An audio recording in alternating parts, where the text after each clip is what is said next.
All right, on to the next account tune-up. We got Moon. We got another iOS device. It's on a recently merged server, and it does look like it is in the mid-game account with tons of food and or projects in the works. So, okay, first things first, Sealand, what do we have done? We got Fortress done, and that's it. Number 2, let's take a look at the artifacts on this account. Ooh, we're probably lacking a lot of pay to wins just because of what I see here, but for a budget build, this is not bad. If he can afford to, I would also run the weapon and the accessory slot as the 6-star to pretty much give you more HP. You can run HP or speed here. HP is probably better since you don't have a speed artifact. Even though you have speed from the stone, it's not going to make a huge difference. Looks like he's going all in on those imprints on that Sherlock, but he does also have this Penny. And you know, guys, we were just talking about Penny again. Maybe, just maybe, she can be better with her Void imprints, but fact of the matter is that crit chance. It's 73%. It feels like it's 3%. No matter what you do, this girl just seems to not want to crit. Not at all. Hey, what's up? It's Iconic in chat. Everybody say hi. Everybody say thank you, because you probably got a gifted sub from him if you have a sub and you didn't have one before. But yeah, Penny, you know my relationship with Penny. We do have a project of Garuda. Yeah, it does look like gear is probably a big issue on this account, which is why we have the full set of mage gear on the Sherlock.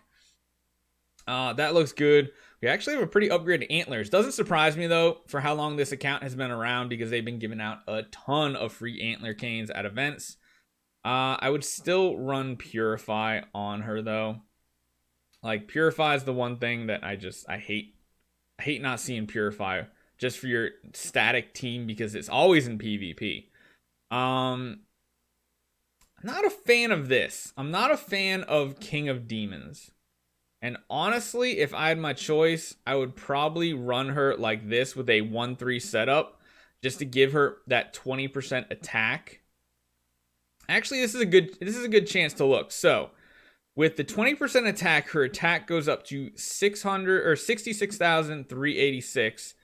If we upgrade this to a higher, it's lower. So really, if you're looking to have like a budget Belrain on your team, you're going to want to run a 1-3 split gear setup, mainly because of all of her healing is based on her attack, especially the on death one. So if she's very squishy and dies immediately, doesn't matter for 4 rounds, she's going to heal for tons and tons. I would even probably do something like this, where we go for the attack node. That's what I would recommend. And then, of course, Amun-Ra. Eesh. Kiss a ghost. But again, looks like energy artifacts are probably what's really holding this account back. 9-star ticks with energy can be good, because one thing 9-star ticks can do is progress here. But then we come up to this wave. This wave right here, huh? I wonder how this can do. I don't think he can do this, honestly. Maybe if he had like an upgraded Punisher staff. Oh, those swaps are so little. Oh my god. So that is one huge disadvantage of running a full tanky Sherlock, is his swaps are going to swap for absolutely nothing. Why? Where is it? Which one is it? Is it this one here? This one right here. Is it? Hold on. Yeah, here it is. So, every time Sherlock's HP goes below 30%, he will consume 2 layers of well calculated to exchange self HP with enemy who is currently max HP. But the big thing here is the HP exchange caps for 500% of his attack.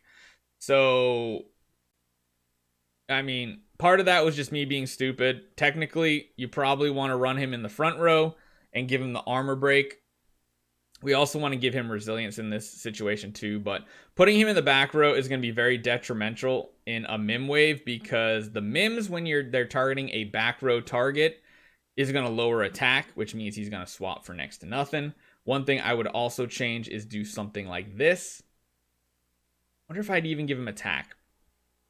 I mean, I would really be tempted to give him attack, but I think I have seen some people. Oh yeah, 5,000%, not 500. Sorry, I misspoke. 5,000%.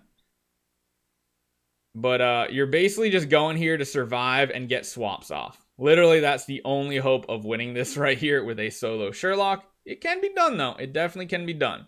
Is it easier with an upgraded Punisher? Yes, but eventually you're going to fall below that threshold and then you're going to die. So that's one sad thing. Unless you can live long enough to heal. Nope. It can be done. I have seen it done with just that. But yeah. I mean, it can be done. It definitely can be done. But you gotta, when it comes to Sherlock, going between Purify and Resilience really depends on if you're doing PvE content versus PvP content. The one thing is, if you can manage to get past that wave, though, a 9-star Tix with energy is just gonna clap on so many waves. So many. Just disgusting amounts of damage in tower. But we have to decide where your projects are gonna be. Iconic with that sub snipe. Nice job, man. So we have 0 heroic scrolls. That's interesting. I feel like you should have some heroic scrolls and prophet orbs. Are we not saving for events? How is it you have 0 prophet orbs and 0 heroic scrolls? That seems a little suspicious. That seems a bit sus. We'll have to see. That's interesting. We do have a Garuda in the bag, Ithaca in the bag. Not a ton of stuff. Not a ton. What are the extra artifacts? Nothing really amazing. You do have an Oak's Heart for some tankiness. Okay, so where do we need to work on projects? We already saw we had a Sealand done. You're really not going to be that close to any of the other ones. You don't even have the dark food to really go for Dark Sealand. Light would probably be your next project working on a Russell, because with the Russell, that Belrain, and then a bunch of those Holy Kids, you could definitely get Sealand 20 done. But the problem is getting the Russell copies. You need 5 more Russells. You need to save these for artifacts, because artifacts is going to be one of the most needed things on this account. I mean, yeah, really, you're at the point where it's really hard to tell a direction to go, because you have 2 different projects, a Russell and a Tix going. Food. You got food kind of everywhere. The Belrain project I would probably put on hold, though. I would not, until you get like a full E5 lineup, I would not worry about getting the Belrain E5. It's not going to help you that much on this account. The 2 that will, of course, though, is building that Tix to E5 or that Russell. So you kind of have to decide which one is more important to you, number 1. And number 2, who can you get copies of? Because, again, you don't have any chests here either. Nothing very premium in the bag. We already did some imps. That's a decent roll for imps. I think you'll have a good chance of getting to the 200 to get a copy, and at that point, you can get another Tix copy and maybe keep saving up to build Tix as the next E5. But yeah, the big thing here is that Belrain and that Penny. I mean, if you can somehow manage to get that Penny or the copies of Tix. I mean, you know my love-hate relationship with Penny. It depends on how her imprints go, but I would almost be tempted to regress the Penny for Tix food, but I would not do that until I had like all the copies of Tix or Russell to build either one of them to E5. Yeah, because you got a dummy, you got a Lutz, you got basically a Dragon Slayer. You have what, 1, 2, 3, 4 food heroes at 9-star, but you also have a 10-star. So actually, food isn't going to be that much of a problem. It's just copies. And the best thing to do for copies is going to be, of course, Imp's Adventure. Just getting at least 1 copy a month. Try to save up. So one thing I did notice is there's no heroic scrolls and no prophet orbs. I have a feeling, like, it makes me want to believe that that you've been using them outside of events. You really have to save up for the events, because that way you can get relics, you can get hero copies easier and all that. So if you have any other questions, let me know. But of course, the 2 projects should most definitely be either Russell or Tix. Do not build them both at the same time. Pick one or the other, build them up, and then keep progressing. So if you have any other questions, hit me up, let me know. But this is the perfect example of a mid-game account that you're just waiting on copies and food is just flowing on in.